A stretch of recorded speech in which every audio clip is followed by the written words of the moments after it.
Hello दोस्तों, नमस्कार। एक बार फिर स्वागत करता हूं आपके अपने YouTube channel office no problem में।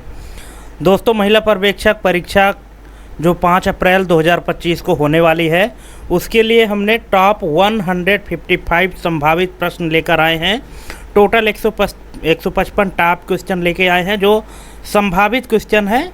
ये हम नहीं कहते कि जैसा क्वेश्चन हम दे रहे हैं उसी तरह से क्वेश्चन आएंगे, लेकिन हाँ, उससे मिलते जुलते क्वेश्चन आएंगे और हो सकता है थोड़ा सा घुमा फिरा के पूछे, लेकिन संभावित प्रश्न है। आप इनको एग्ज़ाम में जाने से पहले एक बार ज़रूर कंप्लीट वीडियो देखकर जाएं, आपको मदद मिल सकती है, अधिक से अधिक मदद मिलेगी। ठीक है, तो चलिए देरी ना करते हुए शुरू करते हैं। यहाँ पे हमारा पहला क्वेश्चन है, नियोनेटल टेटनी का मुख्य कारण क्या होता है? पोटेशियम की अधिकता, सोडियम की कमी, कैल्शियम की कमी या मैग्नीशियम की अधिकता? तो दोस्तों, इसका राइट आंसर क्या होगा आपके हिसाब से?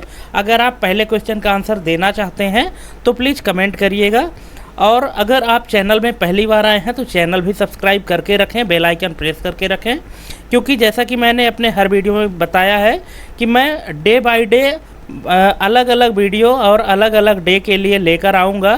ठीक है, तो आप चैनल सब्सक्राइब करके रखें ताकि आपको सबसे पहले ही नोटिफिकेशन मिल जाए जैसे हम वीडियो अपलोड करें। और जिस भी डेट को आपको एग्ज़ाम है तो आप वो वीडियो एक बार ज़रूर देखें। जिनका एग्ज़ाम होने वाला है वो लोग कंप्लीट वीडियो एक बार देखकर ही एग्ज़ाम देने जाएं। ठीक है, तो यहाँ पे इसका जो राइट आंसर हो जाएगा वो है कैल्शियम की कमी। दोस्तों, कैल्शियम की कमी के कारण जो है तो नियोनेटल टेटनी नाम का ये एक रोग है जो कि होता है। नेक्स्ट है, हेमोफीलिया रोग में मुख्य समस्या क्या होती है? पाचन क्रिया बाधित होती है, खून का थक्का बनने में परेशानी होती है, हड्डियों की कमजोरी होती है या त्वचा पर लाल चकत्ते पड़ते हैं? तो इसका राइट आंसर क्या होगा? इसका राइट आंसर हो जाएगा दोस्तों, खून का थक्का बनने में परेशानी होती है। ऑप्शन नंबर बी इसका करेक्ट आंसर हो जाएगा। अगर आपके एग्जाम में इस तरह का क्वेश्चन आता है तो ये इसमें आप टिक कर देंगे। हो सकता है क्वेश्चन थोड़ा सा घुमा फिरा के दे, लेकिन क्वेश्चन का जो कॉन्सेप्ट है वो आपको समझना है, क्योंकि समझ बेस्ड ही जितने भी क्वेश्चन हम दे रहे हैं और मैक्सिमम टॉपिक हम कवर करने की कोशिश कर रहे हैं। हाँ दोस्तों, ये ज़रूर होता है कि हर एग्ज़ाम में पर डे का जो एग्ज़ाम होता है तो उसमें ज़रूरी नहीं कि जितना सिलेबस दिया गया है तो पूरे सिलेबस के पूरे टॉपिक को कवर किया जाए, लेकिन यहाँ पे हमने थोड़े थोड़े हर एक टॉपिक को कवर किया है। अगर आप कंप्लीट वीडियो देखेंगे तो आपको समझ में आ जाएगा, इसलिए वीडियो आप स्किप मत करिएगा।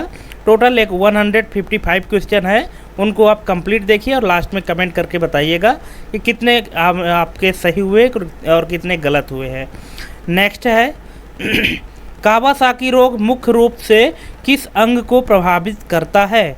कावासाकी रोग जो है तो किस अंग को प्रभावित करता है?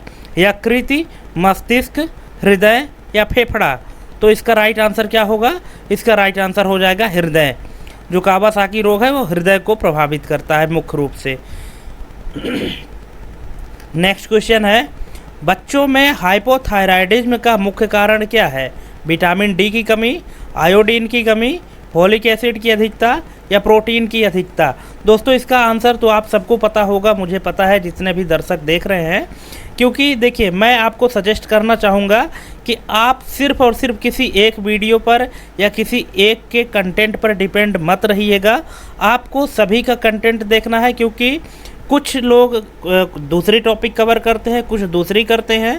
इस तरह से अगर आप बहुत सारे जब स्रोत से, बहुत सारे सोर्स से पढ़ेंगे तो आपकी तैयारी 100% हो जाएगी। किसी एक पर डिपेंडेंसी बना के मत रखिएगा, चाहे वो मेरा चैनल हो या किसी और का चैनल हो। सभी के चैनल से आप पढ़िए, सभी के चैनल से तैयारी करिए, तभी आपका 100% तैयारी हो पाएगा। ठीक है, तो यहाँ पे इसका राइट आंसर हो जाएगा दोस्तों आयोडीन की कमी। आयोडीन की कमी के कारण क्या होता है कि बच्चों में हाइपोथायराइडिज्म का रोग उत्पन्न होता है। नेक्स्ट है, रूबेला संक्रमण गर्भवती महिलाओं में होने पर शिशु में कौन सी जन्मजात समस्या उत्पन्न कर सकता है? बौनापन, दृष्टिहीनता और बहरापन, कुपोषण या मानसिक मंदता? तो इसका राइट आंसर हो जाएगा दोस्तों दृष्टिहीनता और बहरापन। नेक्स्ट है, फेफड़ों की निमोनिया ग्रस्त अवस्था का पता लगाने के लिए WHO की गाइडलाइन के अनुसार बच्चों में किस प्रकार का मूल्यांकन किया जाता है? तेज बुखार और ठंड लगना, सांस की दर, त्वचा का रंग बदलना या वजन में अचानक कमी। तो इसका राइट आंसर क्या हो जाना चाहिए? दोस्तों यहाँ बात हो रही है निमोनिया की, और जैसा कि आपको पता है कि निमोनिया जो है तो फेफड़ा से संबंधित है ना। जो कफ जम जाता है तो उसी के कारण तो निमोनिया होता है, और सांस लेने में भी कठिनाई होती है। तो जो WHO की गाइडलाइन है उसके हिसाब से जो परीक्षण किया जाता है, टेस्ट किया जाता है उसके लक्षण के बारे में, तो यह सांस की दर। अगर सांस जल्दी जल्दी ले रहे हैं मतलब उसको निमोनिया हो गया है। ठीक है, नेक्स्ट क्वेश्चन है, निम्नलिखित में से कौन सा रोग बच्चों में ऑटो इम्यून प्रकृति का स्रोत है? स्कर्वी, रूमेटाइड आर्थराइटिस, एनीमिया या टाइफाइड। तो इसका राइट आंसर क्या होगा? अगर आपको पता है तो प्लीज़ कमेंट करके बताइएगा। और हाँ, आप ये भी कमेंट करिएगा कि क्वेश्चन आपको कैसा लगा और किस लेवल का क्वेश्चन ये आपको लगा, आप इसको सॉल्व कर पाए या नहीं कर पाए, जितने भी क्वेश्चन हम दिए हैं। और अगर किसी भी क्वेश्चन में आपको डाउट है, किसी ऑप्शन में डाउट है, तो कमेंट करके पूछ लीजिएगा। इसका राइट आंसर हो जाएगा rheumatoid arthritis, option number B. Next है, नवजात शिशुओं में मेकोनियम एस्पिरेशन सिंड्रोम मुख्य रूप से किस कारण से होता है? जन्म के दौरान ऑक्सीजन की कमी, अत्यधिक स्तनपान, बैक्टीरियल संक्रमण या विटामिन के की कमी। तो इसका राइट आंसर हो जाएगा दोस्तों जन्म के दौरान ऑक्सीजन की कमी, ऑप्शन नंबर ए। नेक्स्ट है, नियानटाल जॉन्डिस का मुख्य कारण क्या होता है? अधिक मात्रा में विटामिन सी का सेवन, लीवर में बिलीरुबिन का अत्यधिक स्तर, पेट में अम्ल की कमी या शारीरिक परिश्रम की अधिकता। तो इसका राइट आंसर क्या होगा? इसका राइट आंसर हो जाएगा ऑप्शन नंबर बी, लीवर में बिलीरुबिन का अत्यधिक स्तर। नेक्स्ट है, फिफ्थ डिजीज किस वायरस के कारण होता है? पैरावायरस, B19, adeno virus, influenza virus या हर्पीस वायरस। अब बताइए इसका राइट आंसर अगर आपको पता है तो, क्योंकि अगर आप ये क्वेश्चन पहले सॉल्व किए होंगे, आपको मिला होगा तो आप इसका आंसर पता होगा आपको, और नहीं पता तो देख लीजिए। इसका राइट आंसर हो जाएगा पैरावायरस B19, ऑप्शन नंबर ए इसका राइट आंसर हो जाएगा। नेक्स्ट है, निम्नलिखित में से कौन सा hand, foot and mouth disease का मुख्य कारण होता है? जिसको शॉर्ट में HFMD कहते हैं, hand, foot and mouth disease. तो इसका मुख्य कारण क्या होता है? ऑप्शन है salmonella bacteria, coxsackie virus A16, mycobacterium tuberculosis या प्लाज्मोडियम पैरासाइट। तो इसका राइट आंसर हो जाएगा coxsackie virus A16, option number B. Next है, बर्थ एस्फिक्सिया मुख्य रूप से किस समस्या के कारण होता है? जन्म के समय ऑक्सीजन की कमी, अधिक वजन का बच्चा होना, जन्म के समय मां की कमजोरी या फेफड़ों में अतिरिक्त बलगम। तो इसका राइट आंसर हो जाएगा जन्म के समय ऑक्सीजन की कमी, ऑप्शन नंबर ए। नेक्स्ट है, बच्चों में डिप्थीरिया रोग मुख्यतः किस टॉक्सिन के कारण होता है? तो इसका राइट आंसर हो जाएगा दोस्तों डिप्थीरिया टॉक्सिन। जब डिप्थीरिया टॉक्सिन की कमी होती है, ठीक है, तो इसके कारण ये डिप्थीरिया होता है। नेक्स्ट है, रोटावायरस वैक्सीन किस बीमारी से बचाव के लिए दी जाती है? मलेरिया, डायरिया, मीजल्स या टिटनस। तो इसका राइट आंसर हो जाएगा डायरिया। डायरिया को दोस्तों दस्त भी कहते हैं। अगर मान लीजिए कि आपके एग्जाम में ऐसा क्वेश्चन आता है और ऑप्शन में डायरिया नहीं है, डायरिया के स्थान पे यदि दस्त लिखा हुआ है तो वो उसका राइट आंसर हो जाएगा। इसलिए आपको ये ध्यान रखना है कि डायरिया को दस्त भी कहते हैं। नेक्स्ट क्वेश्चन है, ऑटिज्म स्पेक्ट्रम डिसऑर्डर से प्रभावित बच्चों में कौन से प्रमुख लक्षण देखे जाते हैं? तो इसका राइट आंसर क्या होगा?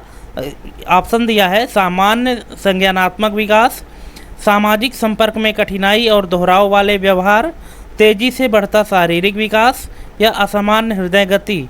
तो इसका राइट आंसर हो जाएगा ऑप्शन नंबर बी, सामाजिक संपर्क में कठिनाई और दोहराव वाले व्यवहार।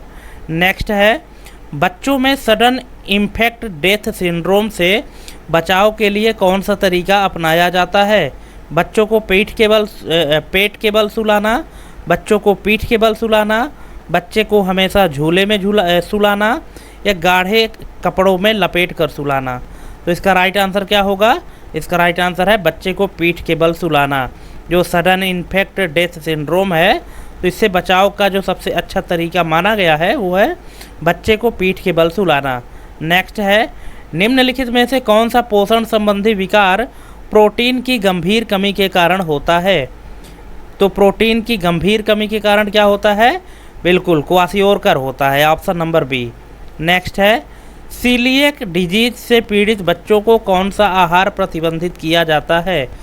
जो सीलिएक बीमारी होती है, तो इससे जो पीड़ित बच्चे होते हैं उनको कौन सा आहार नहीं दिया जाता? लैक्टोज, ग्लूटेन, सोया प्रोटीन या फ्रुक्टोज? तो इसका राइट आंसर हो जाएगा gluten, option number B. Next है, शरीर में इंसुलिन किस अंग द्वारा स्रावित किया जाता है? लीवर, किडनी, अग्न्याशय या हृदय? तो इसका राइट आंसर हो जाएगा अग्न्याशय। नेक्स्ट है, निम्नलिखित में से कौन सा गैर संचारी रोग है? मलेरिया, टाइफाइड, मधुमेह या डेंगू? तो इसका राइट आंसर हो जाएगा दोस्तों मधुमेह, जिसको डायबिटीज़ भी कहते हैं। ये गैर संचारी मतलब नॉन कम्युनिकेबल रोग है, मतलब ये ऐसा है कि छुआछूत से नहीं फैलता। बाकी जो चीज़ें हैं जैसे मलेरिया हो गया, टाइफाइड हो गया, डेंगू हो गया, ठीक है, तो ये क्या है कि जैसे कि मच्छर के काटने से, बैक्टीरिया के कारण होते हैं, लेकिन जो मधुमेह है, डायबिटीज़ है, तो ये नॉन कम्युनिकेबल जो रोग है। नेक्स्ट है, खून में ग्लूकोज की मात्रा को नियंत्रित करने के लिए कौन सा हार्मोन जिम्मेदार होता है? Adrenaline, insulin, thyroxine, prolactin? तो इसका राइट आंसर हो जाएगा insulin, option number B. Next है, नवजात शिशु का पहला टीका कौन सा होता है? सबको पता है, कई बार देखे हैं, इसलिए इसका राइट आंसर BCG वैक्सीन बता देते हैं। क्योंकि देखिए, आप जो क्वेश्चन बहुत पहले सॉल्व किए थे, तो हो सकता है कि आपको बाद में भूल गया हो या कि आपको याद है सही तरीके से कि नहीं, इसलिए हम यहाँ पे आपको रिवीजन भी करा रहे हैं। नेक्स्ट है, शरीर में मैग्नीशियम की कमी से कौन सी समस्या उत्पन्न हो सकती है? मैग्नीशियम की कमी से कौन सी समस्या उत्पन्न हो सकती है शरीर में? ऑप्शन है थायराइड, हड्डियों की कमजोरी, एनीमिया या उच्च रक्तचाप? तो इसका राइट आंसर क्या होगा? हड्डियों की कमजोरी, ऑप्शन नंबर बी। नेक्स्ट है, बायोफोर्टिफाइड फसलें क्यों विकसित की जाती हैं? खाद्य उत्पादन बढ़ाने के लिए, पोषण स्तर बढ़ाने के लिए, जलवायु परिवर्तन के अनुकूल बनाने के लिए या उपरोक्त सभी? तो इसका राइट आंसर हो जाएगा पोषण स्तर बढ़ाने के लिए, ऑप्शन नंबर बी है इसका राइट आंसर। नेक्स्ट है दोस्तों, मधुमेह रोगियों के लिए कौन सा आहार सबसे उपयुक्त है? उच्च ग्लाइसेमिक इंडेक्स वाला आहार, कम कार्बोहाइड्रेट उच्च फाइबर आहार, अधिक चीनी वाला आहार या अधिक संतृप्त वसा वाला आहार? तो दोस्तों, जो डायबिटीज़ के पेशेंट होते हैं तो उनके लिए जो सबसे अच्छा आहार माना गया है वो है कम कार्बोहाइड्रेट और उच्च फाइबर आहार, ऑप्शन नंबर बी इसका करेक्ट आंसर हो जाएगा। नेक्स्ट क्वेश्चन है, भारत सरकार ने फोर्टिफाइड राइस योजना क्यों शुरू की है? खाद्य सुरक्षा बढ़ाने के लिए, चावल उत्पादन बढ़ाने के लिए, आयरन और विटामिन B12 की कमी दूर करने के लिए या जलवायु परिवर्तनों से निपटने के लिए? तो इसका राइट आंसर हो जाएगा आयरन और विटामिन B12 की कमी को दूर करने के लिए, ऑप्शन नंबर सी इसका राइट आंसर है। नेक्स्ट है, भारत में पोषण संबंधी शोध और नीतियां बनाने के लिए मुख्य निकाय कौन सा है? तो ये है दोस्तों ICMR, Indian Council of Medical Research, option number A. Next है, आयरन अवशोषण में सहायक विटामिन कौन सा है? Vitamin A, vitamin C, vitamin D या विटामिन के? तो इसका राइट आंसर हो जाएगा vitamin C, option number B इसका करेक्ट आंसर हो जाएगा। जो आयरन का अवशोषण करता है उस विटामिन का नाम है विटामिन सी, और विटामिन सी के अंतर्गत कौन कौन से आते हैं? जो खट्टे पदार्थ होते हैं। नेक्स्ट है, गर्भवती महिलाओं के लिए प्रतिदिन कितनी कैलोरी की आवश्यकता होती है? 1200 से 1500 किलो कैलोरी, 1800 से 2200 किलो कैलोरी, 2200 से 2500 किलो कैलोरी या 2500 से 3000 किलो कैलोरी? तो इसका राइट आंसर हो जाएगा 2200 से 2500 किलो कैलोरी। नेक्स्ट है, निम्नलिखित में से कौन सा आहार विटामिन डी का एक अच्छा प्राकृतिक स्रोत है? केला, पालक, मशरूम या संतरा? तो इसका राइट आंसर हो जाएगा mushroom, option number C. Next है, राष्ट्रीय आयोडीन दोष विकार नियंत्रण कार्यक्रम की शुरुआत कब हुई? तो ये हुई थी दोस्तों 1962 में, ऑप्शन नंबर सी। नेक्स्ट है, मधुमेह रोगियों के लिए ग्लाइसेमिक इंडेक्स किस प्रकार का होना चाहिए? उच्च, मध्यम, निम्न या कोई प्रभाव नहीं पड़ता? तो दोस्तों जो डायबिटीज़ के पेशेंट होते हैं इनके लिए जो GI है मतलब ग्लाइसेमिक इंडेक्स है तो ये निम्न होना चाहिए, ऑप्शन नंबर सी। नेक्स्ट है, निम्नलिखित में से कौन सा आहार विटामिन B12 का एक अच्छा स्रोत है? तो ये है दूध और अंडे, ऑप्शन नंबर ए। नेक्स्ट है, किस भारतीय राज्य में पहली बार 100% जैविक खेती को अपनाया गया है? सिक्किम, मेघालय, असम या केरल? तो इसका राइट आंसर है सिक्किम। नेक्स्ट है, विश्व बैंक का मुख्यालय कहाँ स्थित है? न्यूयॉर्क, जिनेवा, वाशिंगटन DC या लंदन? तो इसका राइट आंसर क्या होगा? बिल्कुल सही, Washington DC, option number C. Next है, शरीर में सबसे बड़ा अंग कौन सा है? हृदय, यकृति, त्वचा या मस्तिष्क? तो इसका राइट आंसर हो जाएगा त्वचा, ऑप्शन नंबर सी। नेक्स्ट है, एक वस्तु पर 10% की वृद्धि के बाद उसका नया मूल्य 1320 हो जाता है, वस्तु का मूल मूल्य क्या था? देखिए कोई वस्तु है जिसमें 10% की अगर वृद्धि करते हैं तो उसको जो नया मूल्य प्राप्त होता है वो है 1320 रुपये। तो उस वस्तु का पुराना मूल्य कितना था, ठीक है, कितने में 10% जोड़ा गया है तो 1320 आया है। 4 ऑप्शन दिए हैं, 1200, 1250, 1300 या 1350। तो इसका राइट आंसर क्या होगा? बिल्कुल सही, 1200, क्योंकि 1200 का 10% कितना होता है? 120 रुपये, और 1200 में जब 120 जोड़ेंगे तो क्या होगा? 1320 होगा। नेक्स्ट है, राष्ट्रीय क्रेच योजना का मुख्य उद्देश्य क्या है? कार्यरत महिलाओं के बच्चों की देखभाल हेतु केंद्र उपलब्ध कराना, स्कूली बच्चों को निःशुल्क भोजन देना, महिला उद्यमियों को प्रोत्साहन देना या ग्रामीण महिलाओं को ऋण सुविधा प्रदान करना? तो इसका राइट आंसर हो जाएगा कार्यरत महिलाओं के बच्चों की देखभाल हेतु केंद्र उपलब्ध कराना। ये किसका उद्देश्य है? राष्ट्रीय क्रेच योजना का। नेक्स्ट है, आँख का कौन सा भाग प्रकाश की मात्रा को नियंत्रित करता है? कॉर्निया, लेंस, आइरिस या रेटिना? इसका राइट आंसर हो जाएगा iris, option number C. Next है, कंप्यूटर में HTTP का पूरा नाम क्या है? तो इसका पूरा नाम होता है hyper text transfer protocol, option number A. Next है, पॉश एक्ट 2013 किससे संबंधित है? तो ये संबंधित है दोस्तों कार्यस्थल पर महिलाओं के यौन उत्पीड़न की रोकथाम के लिए। नेक्स्ट है, कंप्यूटर में सबसे तेज़ मेमोरी कौन सी होती है? रैम, रोम, कैश मेमोरी या कॉम्पैक्ट डिस्क, जिसको CD कहते हैं? तो इसका राइट आंसर आपके हिसाब से क्या होना चाहिए? इतना तो आपको पता ही होगा क्योंकि कंप्यूटर के जितने क्वेश्चन आएंगे वो सभी आपसे बन जाने चाहिए। तो इसका राइट आंसर हो जाएगा cache memory, option number C. जो कैश मेमोरी होती है वो सबसे तेज़ मेमोरी मानी जाती है और होती भी है। नेक्स्ट है, महिला सम्मान बचत पत्र योजना 2023 में महिलाओं को कितने प्रतिशत ब्याज दर मिलती है? 5, 6, 7.5 या 8? तो इसका राइट आंसर हो जाएगा ऑप्शन नंबर सी, 7.5%। नेक्स्ट, सक्रिय श्रवण का मुख्य उद्देश्य क्या होता है? जल्दी उत्तर देना, अपनी बात कहने की तैयारी करना, वक्ता की बात को ध्यान से सुनना और समझना या केवल सिर हिलाना? तो दोस्तों जो एक्टिव लिसनर होते हैं, एक्टिव लिसनिंग, इनका मुख्य उद्देश्य होता है वक्ता की बात को ध्यान से सुनना और समझना, ऑप्शन नंबर सी। नेक्स्ट, प्रभावी परामर्श के लिए कौन सा दृष्टिकोण सबसे महत्वपूर्ण होता है? तो ये होता है दोस्तों सहानुभूति और समझ, ऑप्शन नंबर बी। नेक्स्ट है, परामर्श प्रक्रिया में खुला संचार किसका संकेत है? परामर्श प्रक्रिया में खुला संचार किसका संकेत है? तो ये है विश्वास और पारदर्शिता का, ऑप्शन नंबर बी। दोस्तों अगर आपको पूरे ऑप्शन पढ़ने हैं तो थोड़ा सा वीडियो पॉज करके पढ़ लीजिएगा, ठीक है, कुछ जो छोटे छोटे विकल्प हैं उनको मैं पढ़ देता हूँ, लेकिन जो बड़े विकल्प हैं उनको थोड़ा सा मैं अभी अवॉइड कर रहा हूँ। आपको पढ़ना है और पढ़ना ही है आपको, तो आप थोड़ी सी वीडियो पॉज करके और पढ़ लीजिएगा। नेक्स्ट है, आंतरिक गवर्नेंस में कौन सा तत्व सबसे महत्वपूर्ण होता है? कर्मचारियों की निगरानी, जवाबदेही और पारदर्शिता, केवल नियमों का पालन या शक्ति का केंद्रीकरण? तो इसका राइट आंसर हो जाएगा जवाबदेही और पारदर्शिता, ऑप्शन नंबर बी। नेक्स्ट है, संगठन में जोखिम प्रबंधन का क्या कार्य है? तो जोखिम प्रबंधन का कार्य है जोखिमों की पहचान और न्यूनीकरण, ऑप्शन नंबर ए।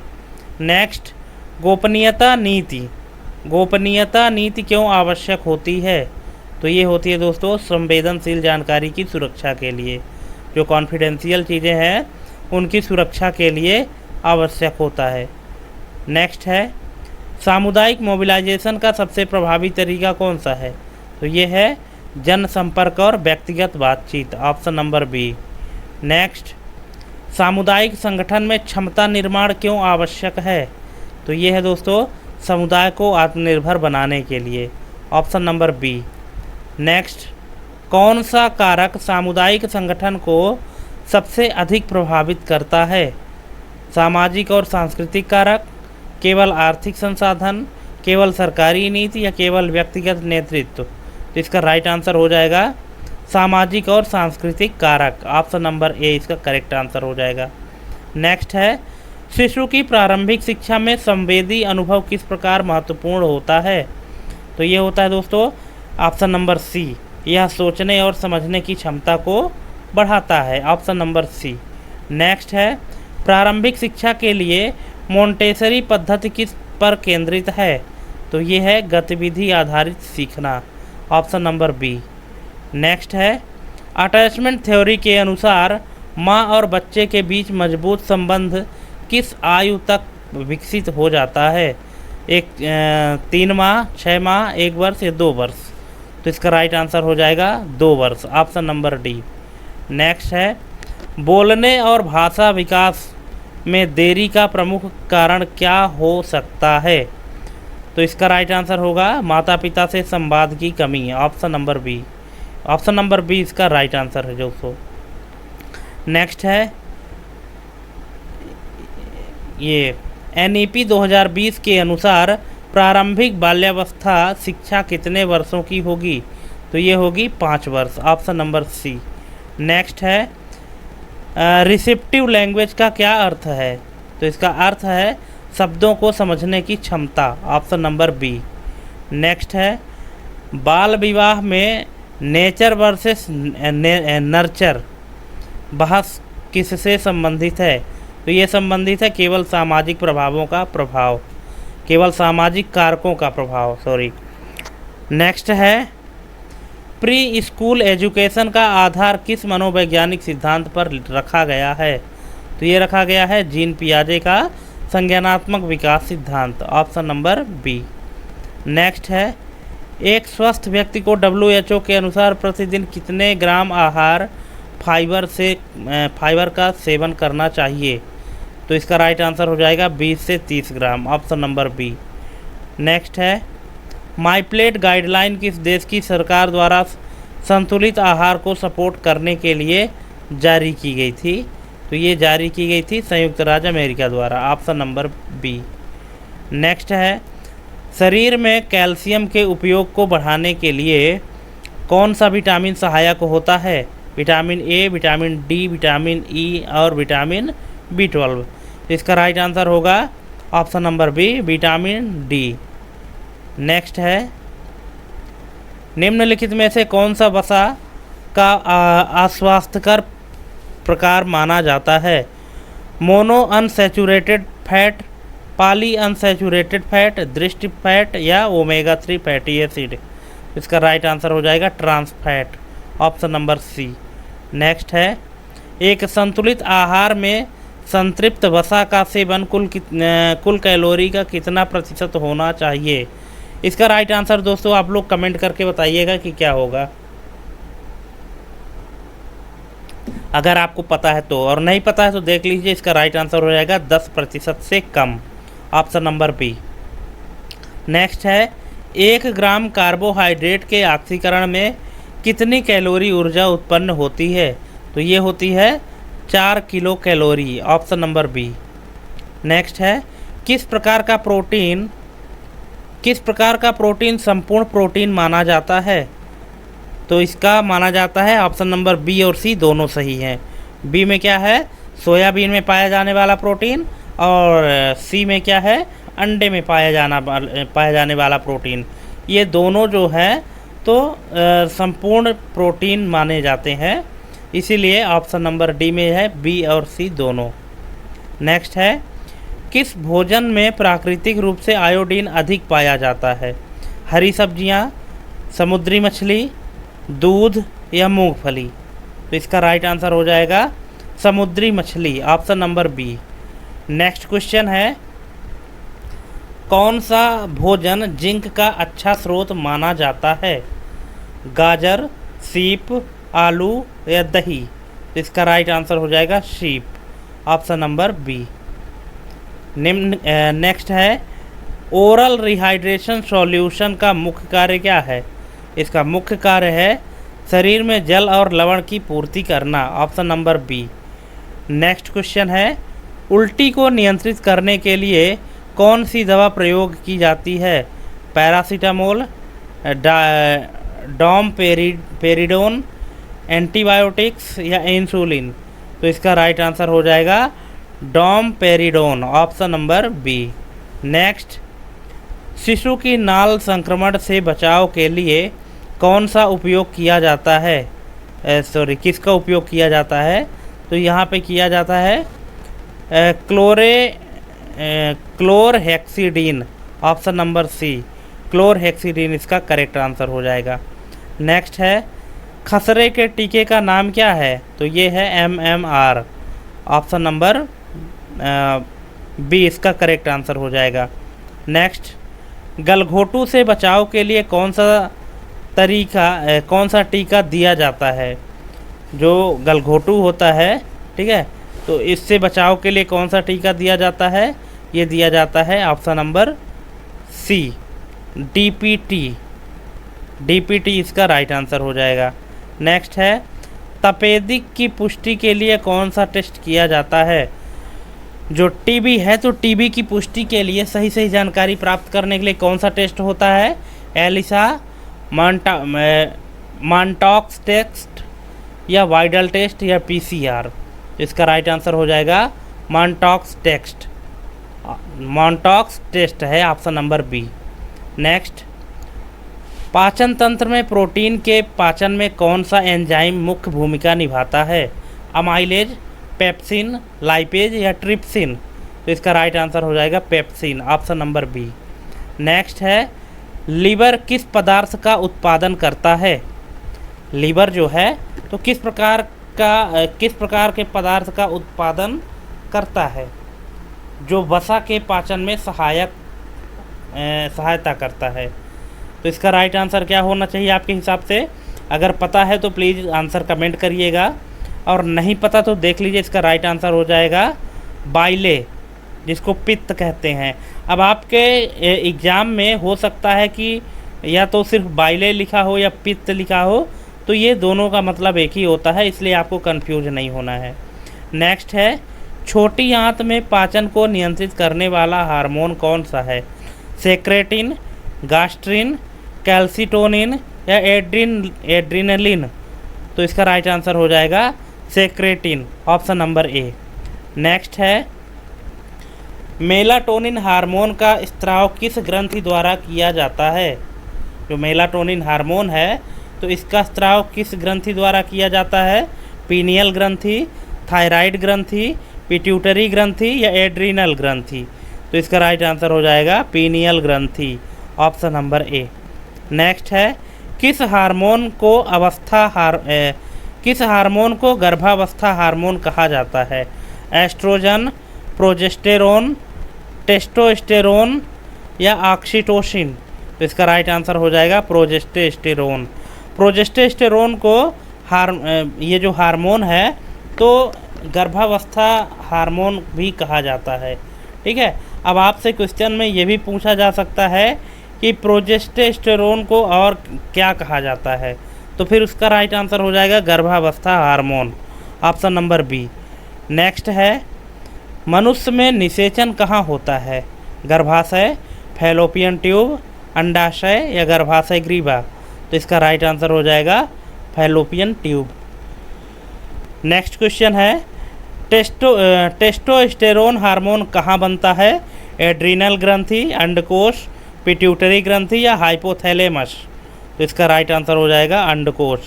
अंडकोश में टेस्टोस्टेरोन हार्मोन बनता है। नेक्स्ट है, ओव्यूलेशन किस हार्मोन द्वारा प्रेरित होता है?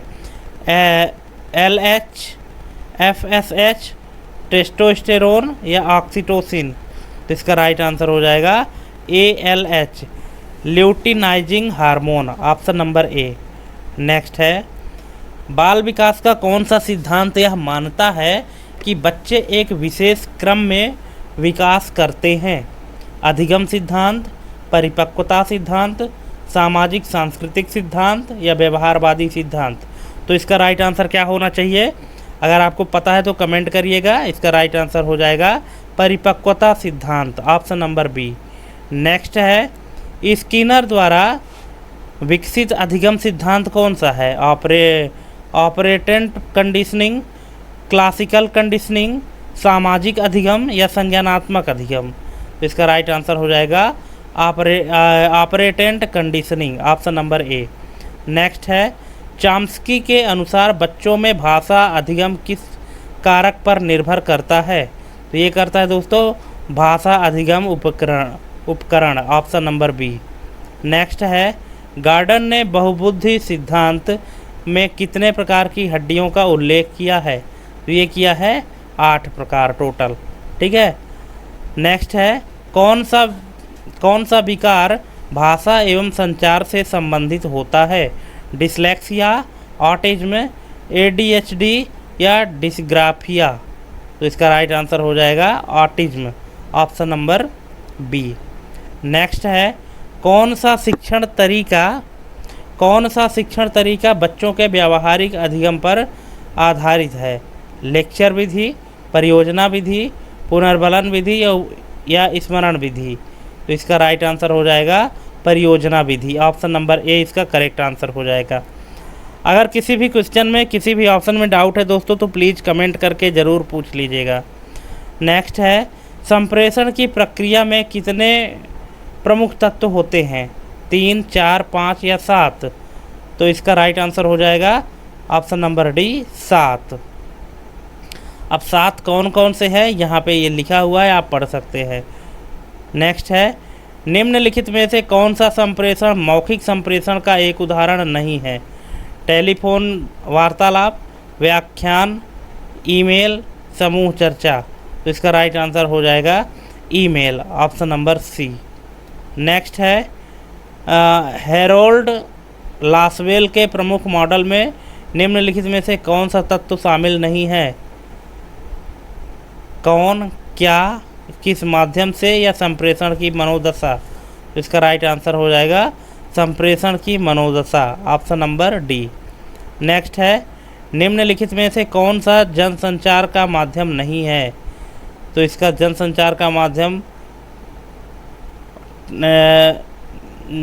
माध्यम नहीं है टेलीफोन, ठीक है। कौन सा जनसंचार का माध्यम नहीं है? तो वो है telephone, option number D. Next है, रेडियो ब्रॉडकास्टिंग किस प्रकार का संचार है? अंतर्वैयक्तिक संचार, एक पक्षी संचार, पारस्परिक संचार या समूह संचार?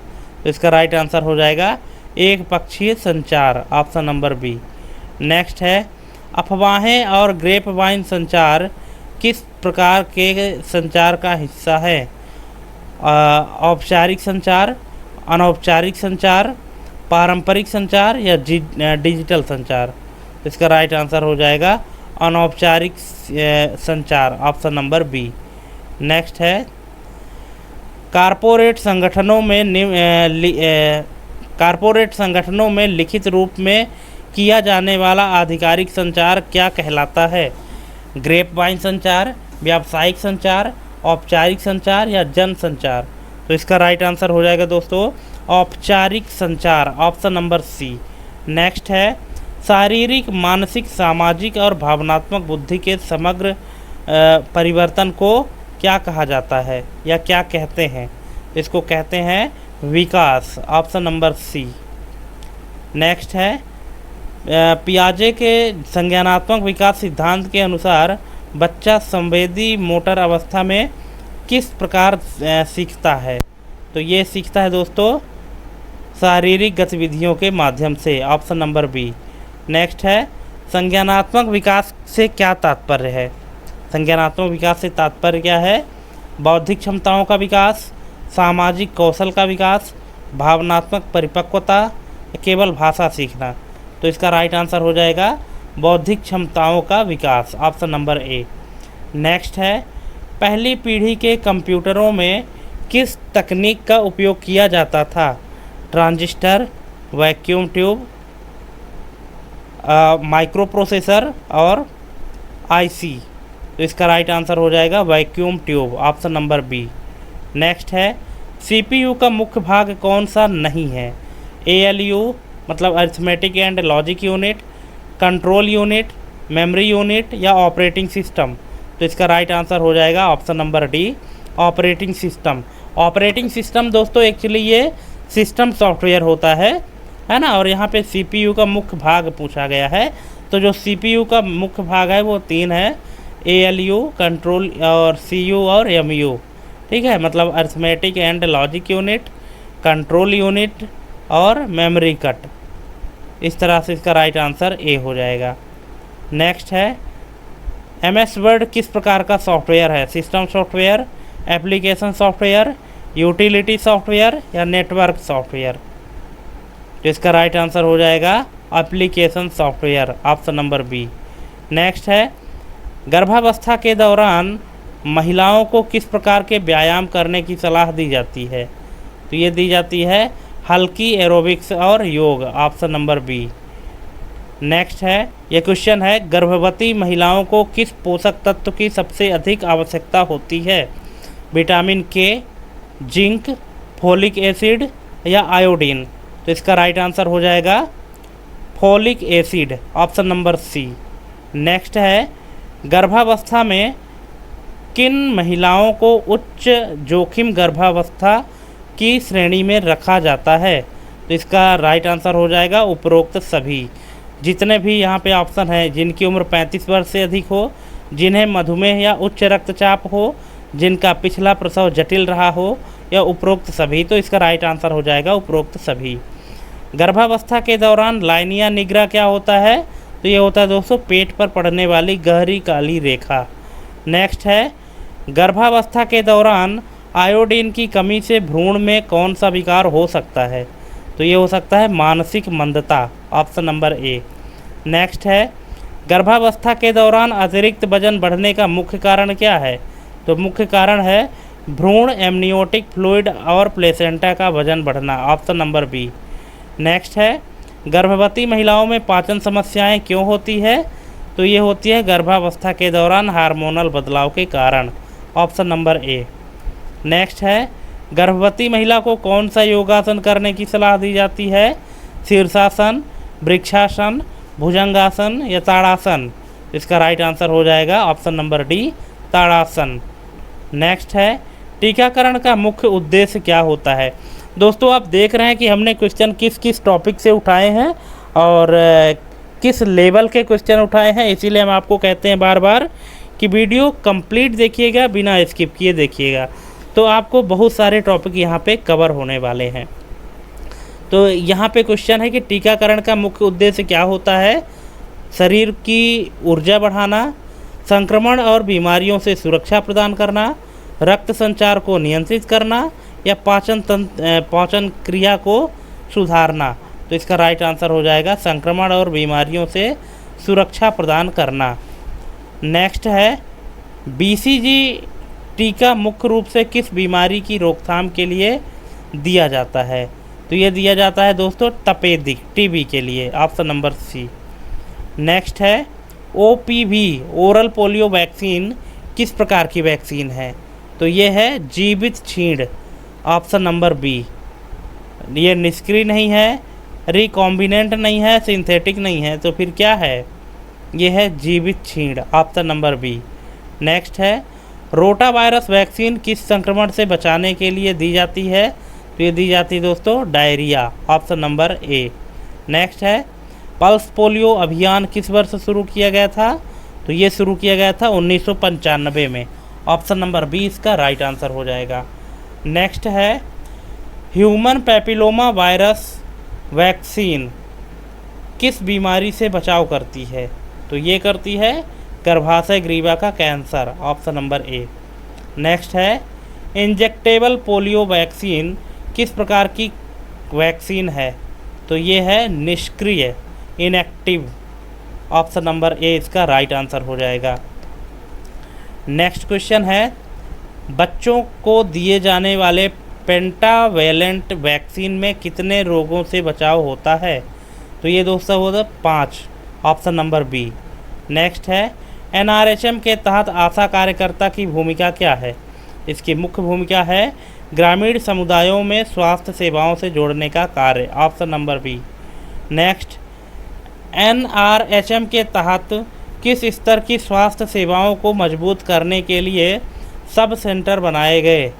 तो ये बनाए गए हैं प्राथमिक स्तर, ऑप्शन नंबर बी। नेक्स्ट है आईसीडीएस के तहत सबसे छोटी प्रशासनिक इकाई कौन सी है? जिला स्तर, उप स्वास्थ्य केंद्र, पंचायत स्तर या आंगनबाड़ी? इसका राइट आंसर हो जाएगा anganwadi, option number D. Next है आईसीडीएस के अंतर्गत पोषण पुनर्वास केंद्र का मुख्य उद्देश्य क्या है? इसका मुख्य उद्देश्य है गंभीर कुपोषित बच्चों का इलाज करना। नेक्स्ट क्वेश्चन है प्रथम पंचवर्षीय योजना के तहत कौन सी प्रमुख सिंचाई परियोजना शुरू की गई थी? तो ये शुरू की गई थी उपरोक्त सभी दोस्तों भाखड़ा नंगल बांध, हीराकुंड बांध और दामोदर घाटी निगम, ये तीनों परियोजना जो है तो शुरू कर दी गई थी प्रथम पंचवर्षीय योजना के तहत। निम्न है अगला क्वेश्चन है प्रथम पंचवर्षीय योजना को किस संस्था ने स्वीकृति दी थी? तो ये दी थी योजना आयोग ने, ऑप्शन नंबर ए। नेक्स्ट प्रथम पंचवर्षीय योजना का प्रमुख आर्थिक उद्देश्य क्या था? इसका प्रमुख आर्थिक उद्देश्य आत्मनिर्भरता प्राप्त करना, option number B. Next question है प्रथम पंचवर्षीय योजना के अंतर्गत किस योजना के माध्यम से ग्रामीण विकास पर ध्यान दिया गया था? तो इसका राइट आंसर हो जाएगा सामुदायिक विकास योजना, ऑप्शन नंबर बी। नेक्स्ट है द्वितीय पंचवर्षीय योजना के दौरान सार्वजनिक क्षेत्र की भूमिका कैसी थी? सीमित, महत्वपूर्ण, नगण्य या केवल कृषि तक सीमित? तो इसका राइट आंसर हो जाएगा महत्वपूर्ण, ऑप्शन नंबर बी। नेक्स्ट है द्वितीय पंचवर्षीय योजना के तहत किस योजना को प्रारंभ किया गया था? हरित क्रांति, ग्रामीण रोजगार योजना, सहकारी आंदोलन या इंटीग्रेटेड रूरल डेवलपमेंट प्रोग्राम? इसका राइट आंसर हो जाएगा सहकारी आंदोलन, ऑप्शन नंबर सी इसका राइट आंसर हो जाएगा। नेक्स्ट क्वेश्चन है द्वितीय पंचवर्षीय योजना का मुख्य योगदान क्या था? तो ये था दोस्तों बुनियादी ढांचे और भारी उद्योगों का विकास, ऑप्शन नंबर बी इसका करेक्ट आंसर हो जाएगा। नेक्स्ट है पंचवर्षीय योजना के दौरान सरकार ने कौन से आर्थिक सिद्धांत को अपनाया? तो ये अपनाया आयात प्रतिस्थापन नीति, ऑप्शन नंबर ए। नेक्स्ट है ब्रोंकियोलाइटिस मुख्य रूप से किस वायरस के कारण होता है? तो ये होता है respiratory syncytial virus, option number B. Next है बच्चों में विल्सन डिजीज किस धातु के असामान्य संचय के कारण होती है? लोहा, कॉपर, सीसा या जिंक? तो इसका राइट आंसर हो जाएगा copper, option number B. Copper के स्थान पे अगर आपको मान लीजिए तांबा लिखा है ना तो वो भी इसका राइट आंसर हो जाएगा, ठीक है, क्योंकि कॉपर को तांबा ही कहते हैं। नेक्स्ट है रूबिनस्टीन टाइबी सिंड्रोम मुख्य रूप से किस जीन म्यूटेशन से संबंधित है?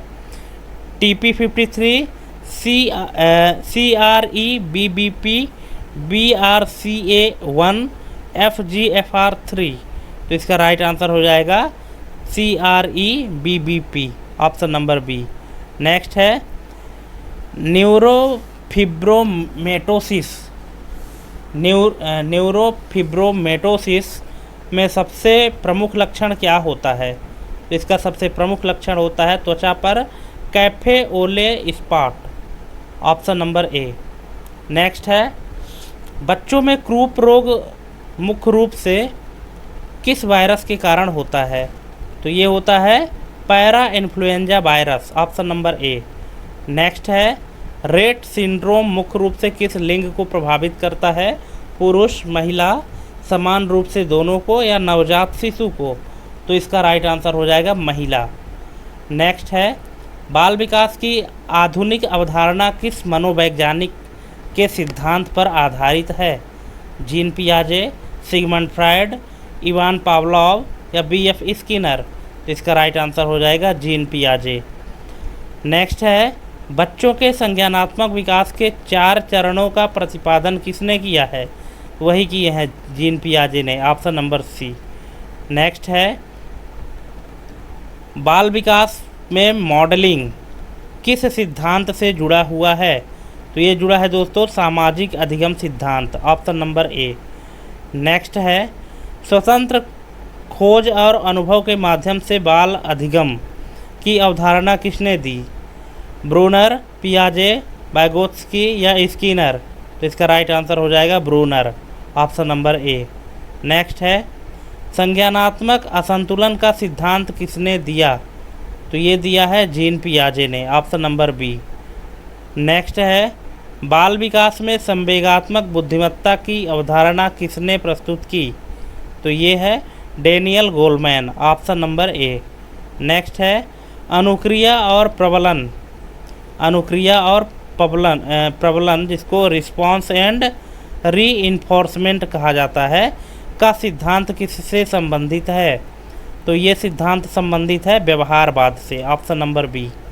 नेक्स्ट है बच्चों में भाषा विकास का निवासवादी सिद्धांत किसने प्रस्तुत किया?